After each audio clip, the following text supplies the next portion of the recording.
India and China clash again at a disputed border. Things don't go well for Chinese troops.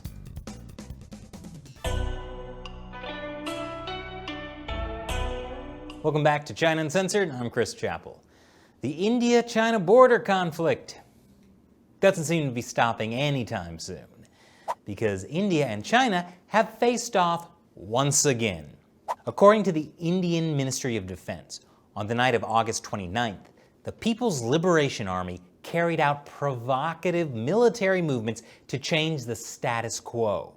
But Indian troops preempted this PLA activity and captured strategic heights. It happened here at Pangong Lake, which is in eastern Ladakh. Back in May, Indian and Chinese soldiers fought at this same lake. The lake is at the line of actual control, the border along the disputed territory that India and China both claim. According to the Telegraph, this latest clash happened when around 500 Chinese troops had tried to cross into Spangur, a narrow valley near the village of Chushul, and 3 hours of hand-to-hand combat ensued.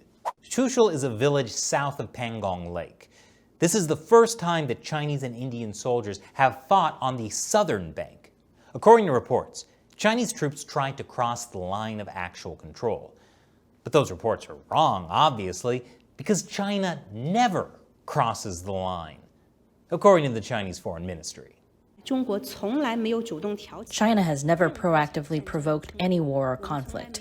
We have never invaded or occupied an inch of other countries' land. In fact, China's border troops have always strictly observed the actual borderline. We've never crossed it. You know what? She's right. China has never crossed the line. They just moved the line, like they did in the South China Sea. Which obviously means the Indian side is to blame for crossing the line that the Chinese military had so thoughtfully moved. India's actions seriously violated China's territorial sovereignty. We urge the Indian side to stop all kinds of provocations and immediately withdraw those personnel who illegally crossed the border. So what was India's serious violation? Well, apparently a retaliatory special operations battalion seized a Chinese camp in the surrounding hills of Pangong Lake. Ooh, that's gotta hurt. Reports say that the Indian troops that seized the Chinese military post were part of the Special Frontier Force, also known as Vikas Battalion. They're a covert operations force that's largely made up of ethnic Tibetans, and I would assume that they are highly motivated to fight China's PLA. Now, Pangong Lake is one of the areas where India and China disagree on the exact location of the line of actual control, which means it's a great place for Chinese troops to try to move the borderline, which is what they successfully did back in May. After clashes on the north bank of the lake, Chinese soldiers occupied land that was previously patrolled by both sides, but not permanently occupied by either. And they started building roads in the area. Pangong Lake used to be a popular tourist area in India, but not anymore. Within the past few months, analysts said the Chinese have built observation towers, fortified bunkers, and 2 new marinas. Now, this isn't new. We've talked about China's salami slicing strategy before, where they take small amounts of territory at a time, which worked great for them in the South China Sea. And locals in the region have complained for years that Chinese troops have been steadily nibbling away at Indian territory, taking over high-altitude pasture land and blocking traditional herding routes, and that the Indian Army knew about this and did nothing. But that's no longer the case, as the Indian military's preemptive action last weekend shows. After the clashes back in May and June, both India and China agreed to disengage their troops from the region. But India has accused China of not actually disengaging, which, given what happened over the weekend, seems like a fair concern. Both sides have now started another military dialogue to solve the situation.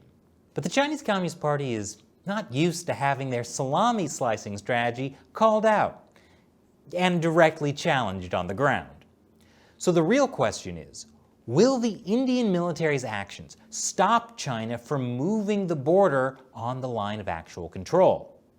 We'll have to wait and see.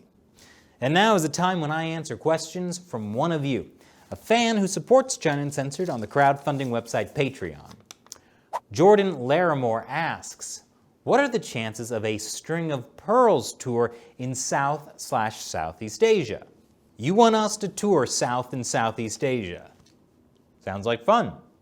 We've traveled quite a bit for China Uncensored over the years, but the last time we did a tour of several countries in a row like this was back in 2016 in our Pivot to Asia tour. We traveled to Taiwan, the Philippines, the Scarborough Shoal, Hong Kong, and Macau. And we left for our trip the night of the 2016 presidential election. We were tired and confused. But a String of Pearls tour sounds fun. Maybe after the coronavirus pandemic. All we would have to do is hit Pakistan, the Maldives, Sri Lanka, Bangladesh. Okay, I'm starting to feel exhausted already. But I definitely hit Djibouti. All kidding aside, one place we definitely want to go to is India. I'm imagining being in a Bollywood movie, meeting the Dalai Lama, and last but not least, a China Uncensored fan meetup on the line of actual control. How great would that be? Thanks for your question, Jordan. And thank you for watching. If you like the show, be sure to subscribe. We publish new episodes every Monday, Wednesday, Friday, and Saturday. So if you're not seeing them, check to make sure you're still subscribed and have notifications set to all. And if you like uncensored news about China, please support the show on Patreon. Visit patreon.com/ChinaUncensored to see how. Once again, I'm Chris Chappell. See you next time.